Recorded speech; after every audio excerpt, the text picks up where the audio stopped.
Hey sports fans, it's happening again. Coming to you from Altman Studios in downtown Brentwood to your ears wherever you are. This is Collecting with the Press, Sports Edition. I'm your host, Jake Menez.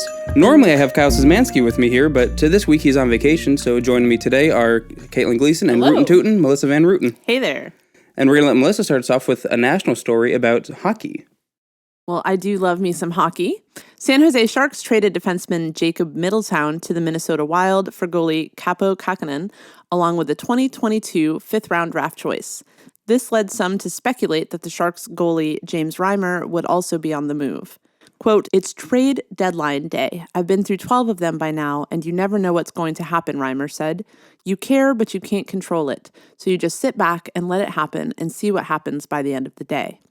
Reimer will be keeping his spot in net for San Jose, but Kähkönen made his debut last week in a road game against the Edmonton Oilers. San Jose did lose that game 5-2. Once Adin Hill heals from a lower body injury, the Sharks will have 3 goalies on their active roster for the remainder of the regular season. Sharks officials are hopeful that Hill will be off the injured reserve list soon.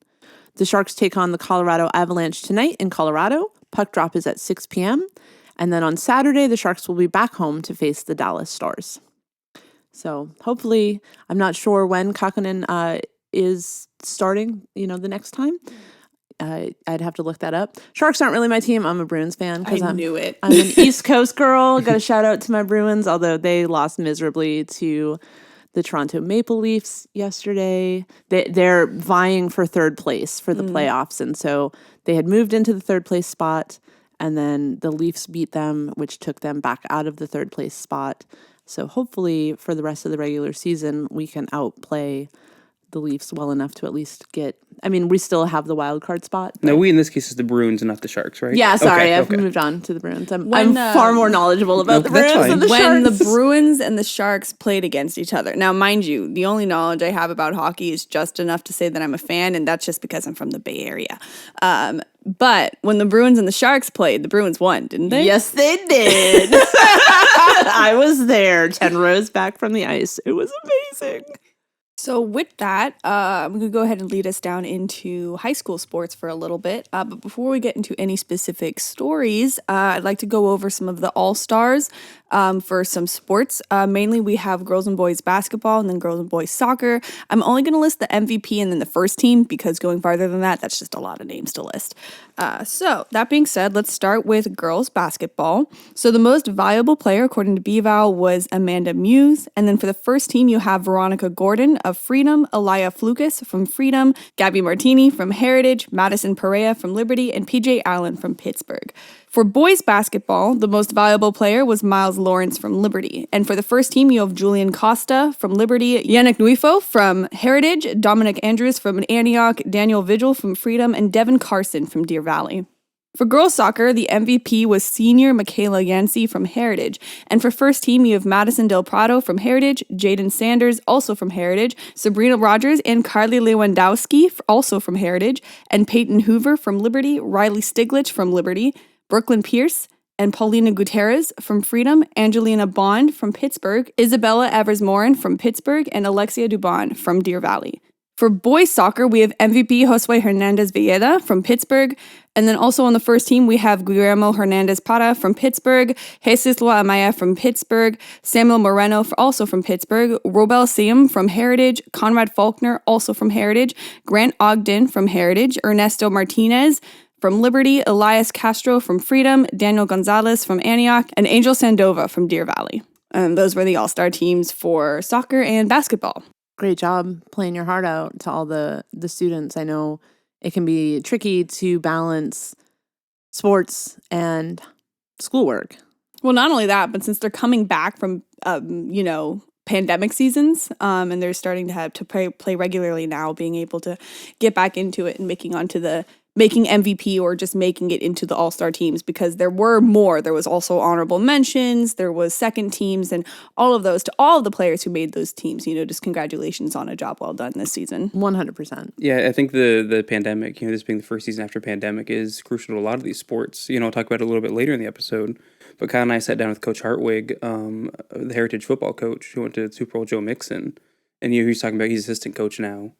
And just talking about how this has been the first season in, close to 3 years now. It's been a truly normal season for all these sports, obviously.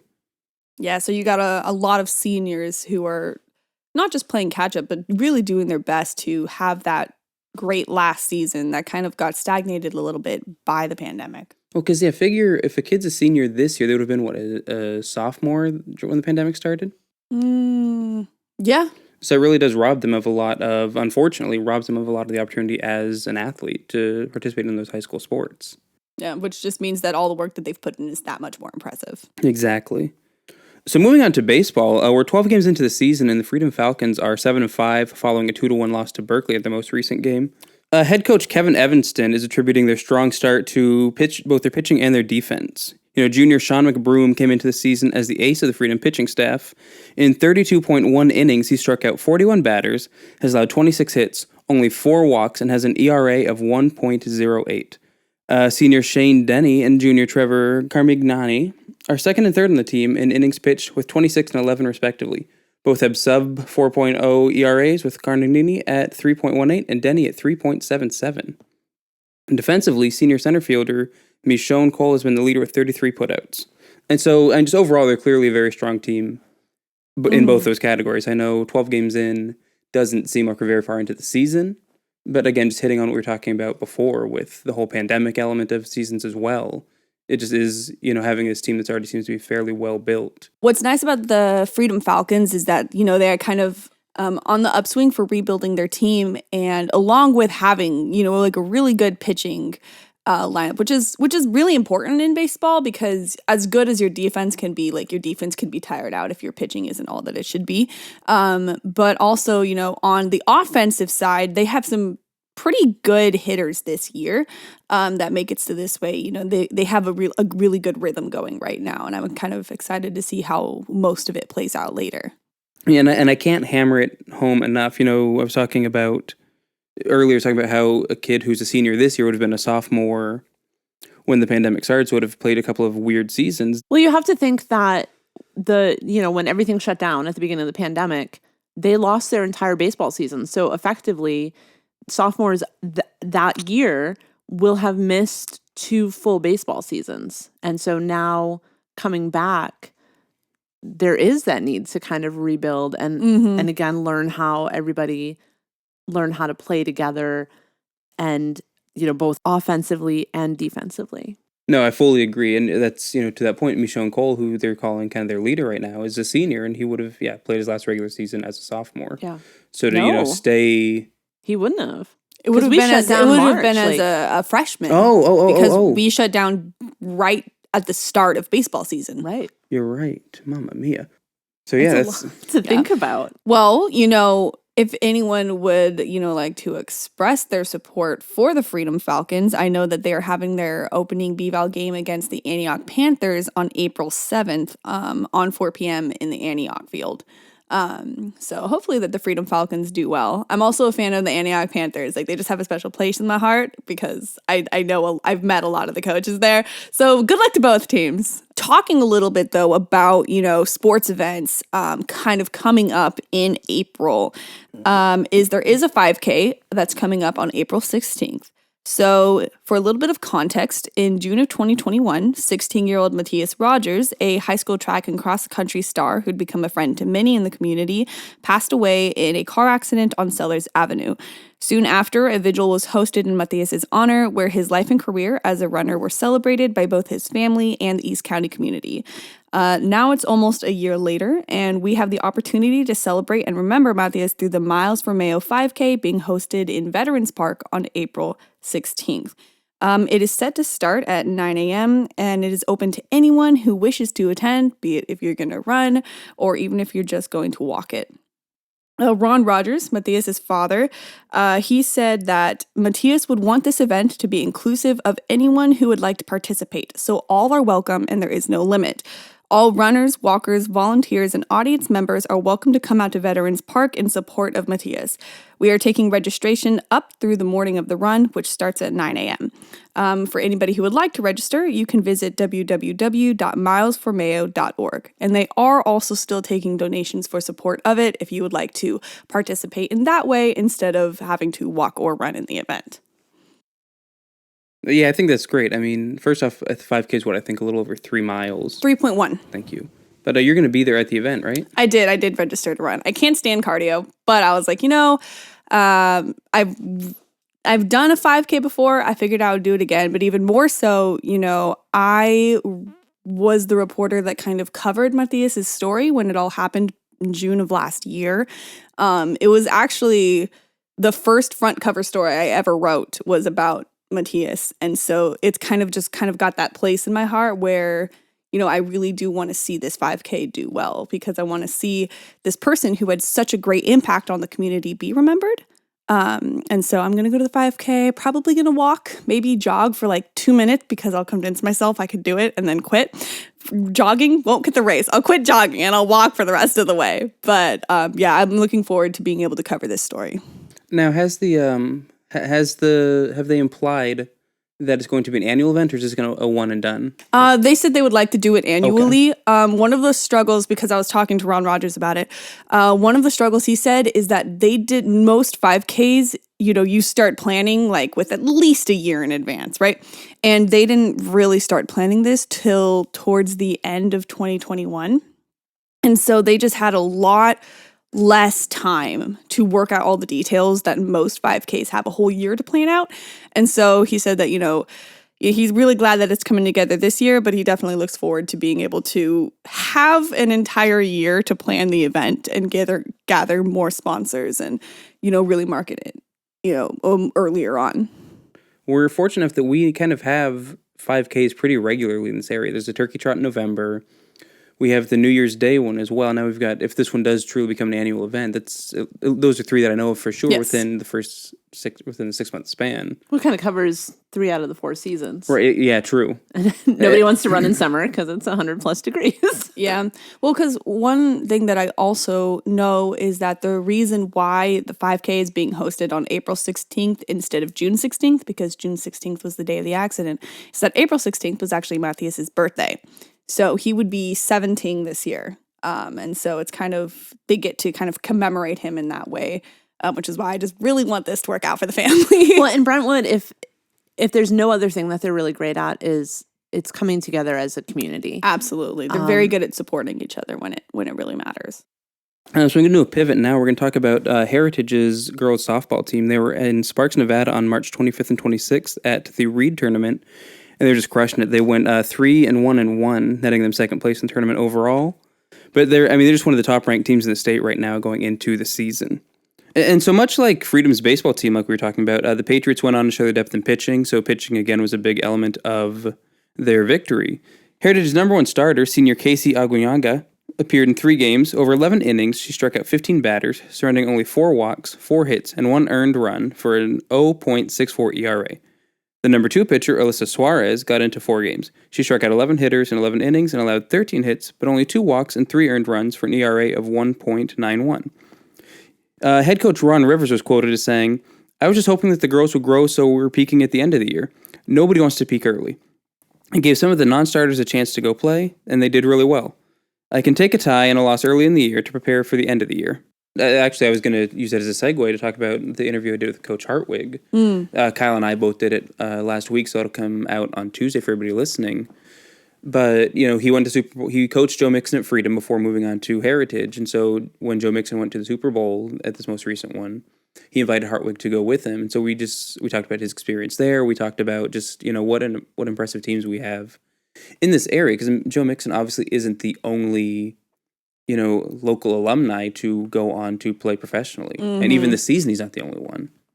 Oh, yeah, no, because we also saw, from East County, we saw Najee Harris and Isaiah Dunn having their rookie debuts in the NFL this year. And Najee Harris, I think, actually broke a few NFL records.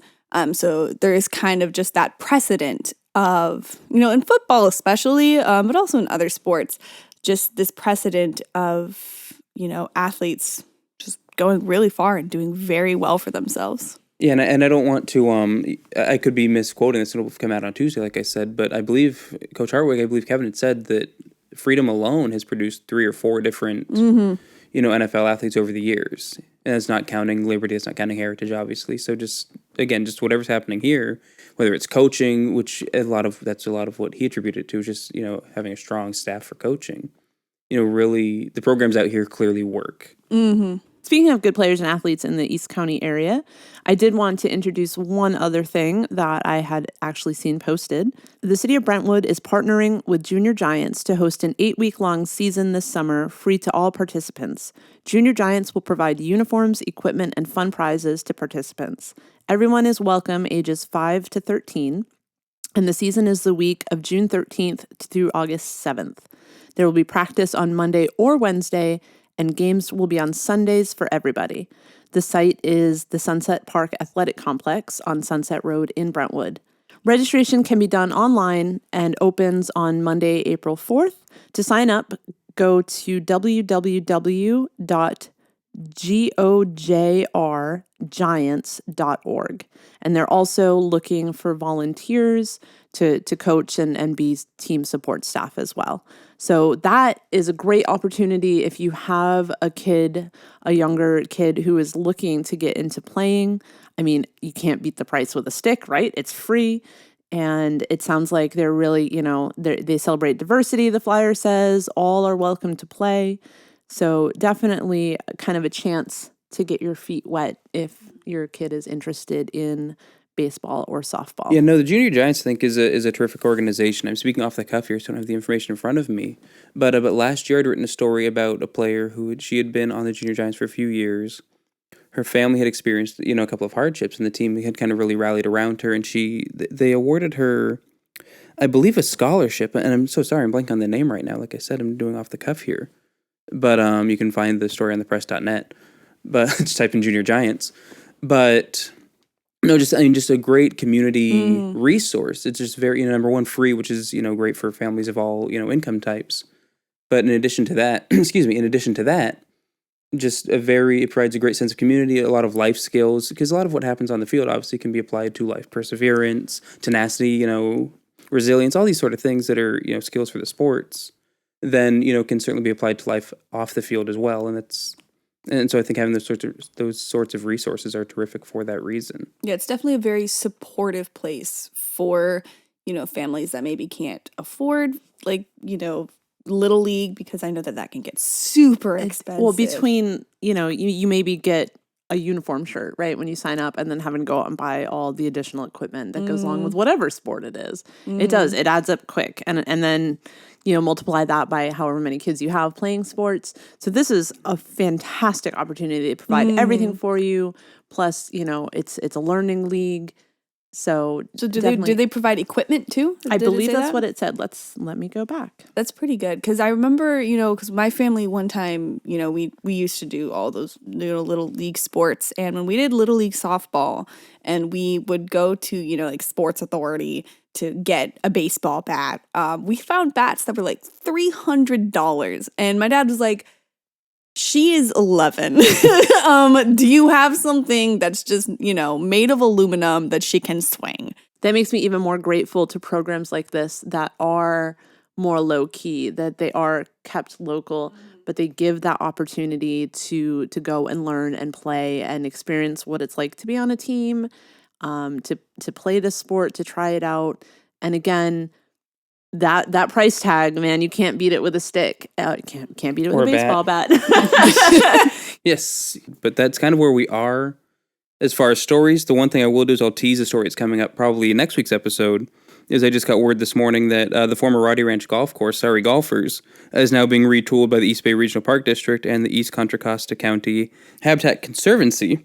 In partnership with restoration design groups, it's going to become a national park, essentially. So while that sucks for golfers, they'll have equestrian trails or equestrian parking and plenty of hiking trails as well there. So anybody who's into more recreational outdoor stuff like that has that to look forward to. And I'll have more details on that next week. And it'll certainly be in next week's paper as well. Can I question you on one of the things you said? You said it was set to become a national park. Did you mean East Bay Regional Park? I sure did.